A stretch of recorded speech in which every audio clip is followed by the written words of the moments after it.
Section 3. You will hear two students called Trudy and Stuart, who are both studying to be librarians, discussing a paper that they are going to write together. First, you have some time to look at questions 21 to 23.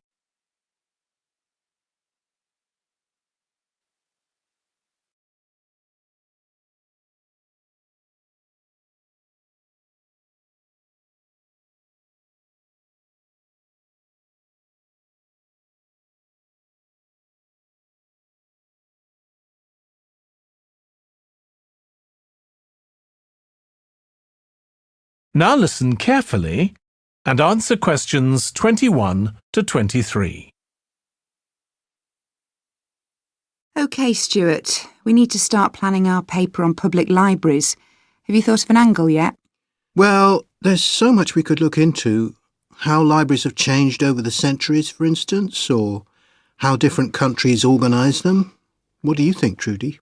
Maybe we should concentrate on this country and try and relate the changes in libraries to external developments, like the fact that far more people can read than a century ago, and that the local population may speak lots of different languages. We could include something about changes in the source of funding too. Yes, but remember we're only supposed to write a short paper, so it's probably best if we don't go into funding in any detail. Right. Well, shall we just brainstorm a few ideas to get started? OK. We obviously need to look at the impact of new technology, particularly the internet.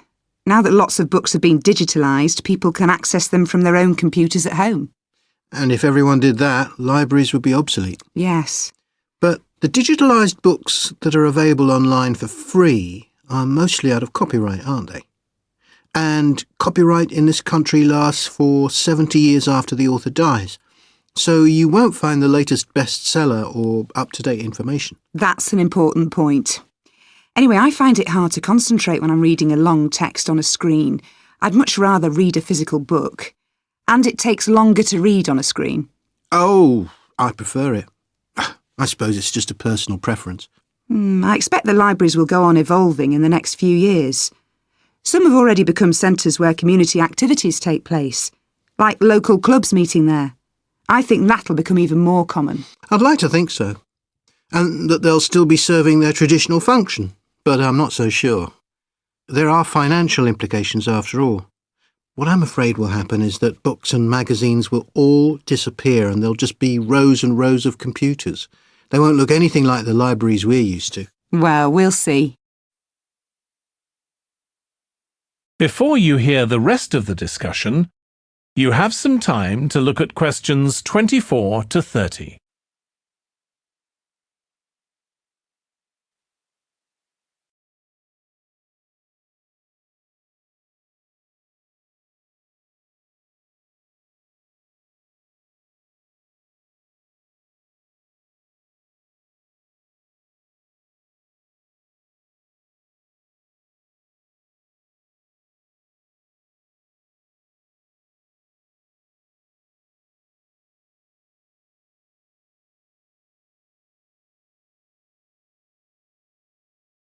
Now listen and answer questions 24 to 30.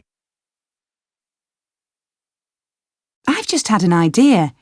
Why don't we make an in-depth study of our local public library as background to our paper? Yes, that'd be interesting. And raise all sorts of issues.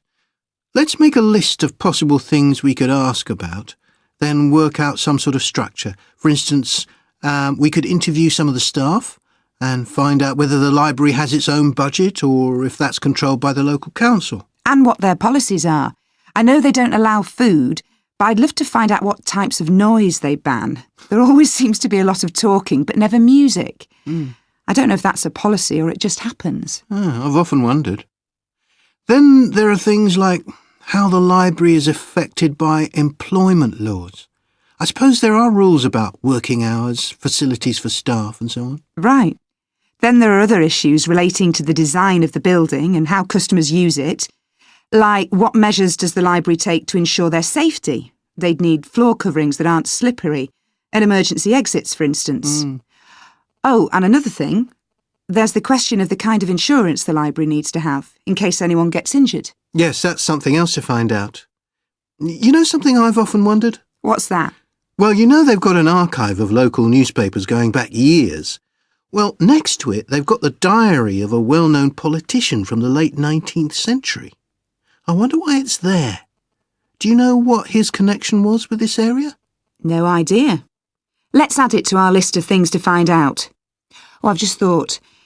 You know, people might ask in the library about local organisations like sports clubs. Well, I wonder if they keep a database or whether they just look online. Right.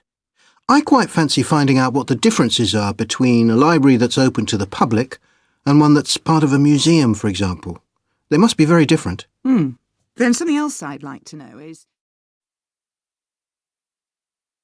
That is the end of section 3. You now have half a minute to check your answers.